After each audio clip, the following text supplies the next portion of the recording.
Penjajahan. Ya, kalian pasti sudah tidak asing dengan kata ini.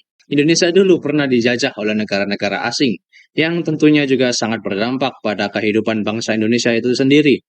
Dulu, wilayah Indonesia pernah diduduki oleh negara-negara asing, seperti Belanda pada masa kolonialnya, dan juga Jepang pada masa Perang Dunia Kedua. Nah, di sini saya akan membahas tentang dampak pendudukan Jepang tersebut dalam bidang budaya saya saja. Di sini saya akan membahas tentang dampak dari pendudukan bangsa Jepang terhadap kehidupan bangsa Indonesia. Oh ya, dan ini adalah identitas kelas saya kalau kalian belum tahu. Oke, kita mulai. Yang pertama yaitu tentang penggunaan bahasa Indonesia.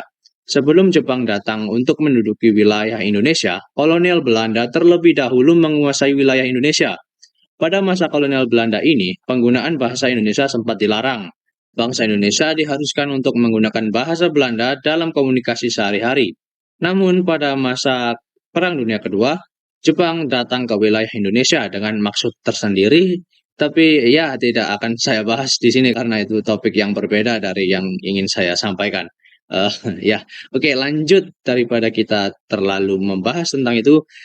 Ya, pemerintah Jepang mengeluarkan kebijakan yang memperbolehkan penggunaan bahasa Indonesia sebagai bahasa komunikasi sehari-hari. Kebijakan tersebut diterapkan oleh pemerintah Jepang guna untuk menarik simpati dan juga dukungan bangsa Indonesia terhadap Jepang dalam Perang Dunia Kedua.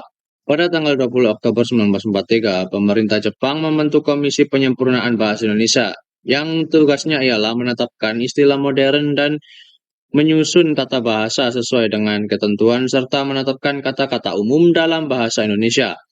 Ya, akibat dari kebijakan-kebijakan yang diterapkan oleh pemerintah Jepang ini, penggunaan bahasa Indonesia semakin meluas dan juga berkembang.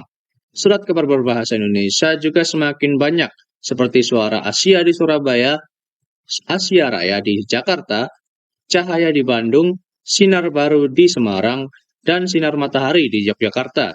Pengembangan bahasa Indonesia ini juga melahirkan sastrawan-sastrawan yang brilian seperti Armin Pane dengan karyanya yang berjudul Kami Perempuan pada 1943.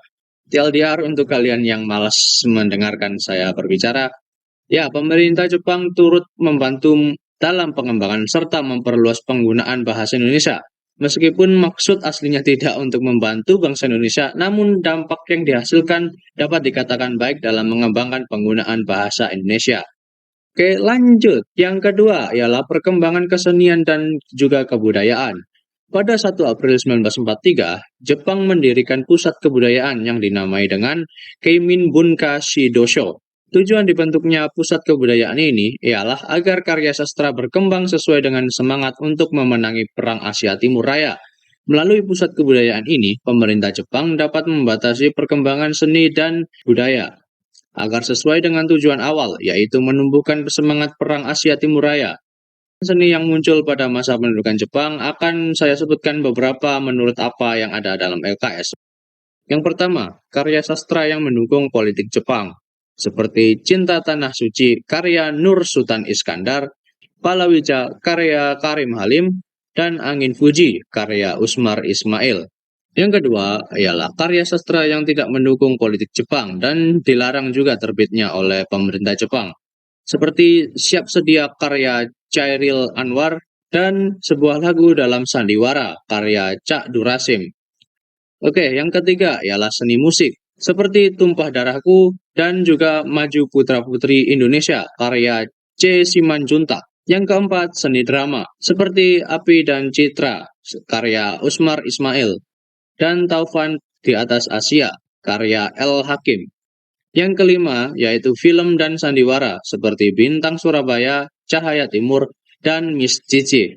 Oke, TLDR. Pemerintah Jepang memfokuskan pengembangan budaya bangsa Indonesia untuk menumbuhkan semangat Perang Asia Timur Raya.